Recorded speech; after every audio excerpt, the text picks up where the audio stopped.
मी सांगतोय मेरे पास ईमान है, विश्वास है. तुम्हाला सगळ्यांना कल्पना आहे माझ्या हातात काही नाहीये तरी तुम्ही मला बोलवत आहे. आणि मी सुद्धा आलोय कारण मला सत्तेची पर्वा नाहीये, मला तुमच्या आयुष्याची पर्वा आहे. मला आयुष्याची तुमच्या चिंता आहे, तुमच्या कुटुंबियांची चिंता आहे. सत्ता येते आणि सत्ता जाते, गेलेली सत्ता परत येणार आहे, नक्की येणार, खेचून आणणार आणि तुम्हाला मी न्याय देणार. पण एक लक्षात घ्या, ज्याचा उल्लेख सुभाष देसाईजींनी केला, संजय राऊतांनी केला, एकजूट. कारण मला आठवते 1-1.5 वर्षापूर्वी नागपूरमध्ये आपण आला होतात. मला काही कल्पना नव्हती तुमच्या आंदोलनाची. संध्याकाळी तुमचे सगळे नेते येऊन मला भेटले आणि मला म्हणाले की उद्धवजी तुम्ही आलं पाहिजे. म्हटलं येतो. मग तिकडे प्रचंड मोठे तुम्ही मोठ्या संख्येने, लाखोच्या संख्येने जमला होतात, पूर्ण स्टेडियम भरून गेलं होतं.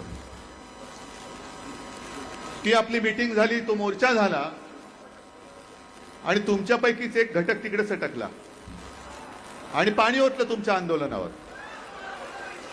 हे होणार आहे.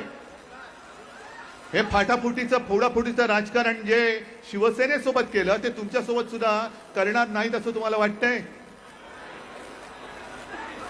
आणि मग एकजूट त्यांना माहिती आहे, कारण ही एकजूट एकदा झाल्यानंतर हे सरकार तर गेल्याच जमाय.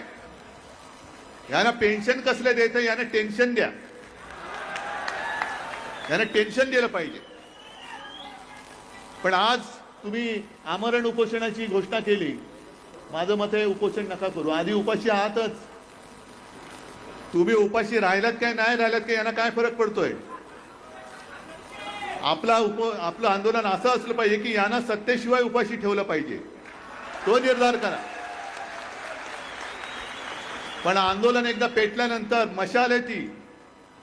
आंदोलनाची मशाल पेटल्यानंतर कोणी जर तुमच्याच पैकी इतर जे काही चमचे सरकारचे आहेत त्यांना पाणी ओतायला देऊ नका, पाणी ओतायला देऊ नका. आणि मी तुम्हाला शब्द देतो की ही तुमची योजना आपण सगळे मिळून अंमलात आणून दाखवल्याशिवाय राहायचं नाही. पण जसं तुम्ही हात वर करून सगळं सांगताय काय मागणी आहे, जुनं पेन्शन, जुनी पेन्शन, तसं मला एक वचन तुमच्याकडनं पाहिजे. देताय?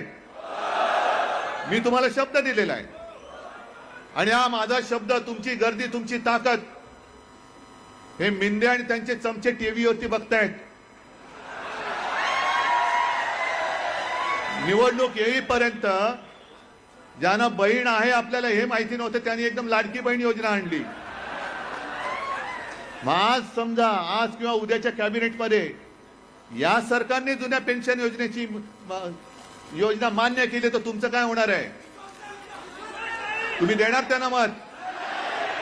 नाही, कारण अशा गोष्टी होतात. मध्ये निवडणूक आहे, 2 महिने आहेत.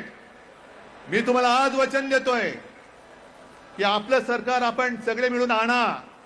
मी तुमची मागणी मान्य करतो.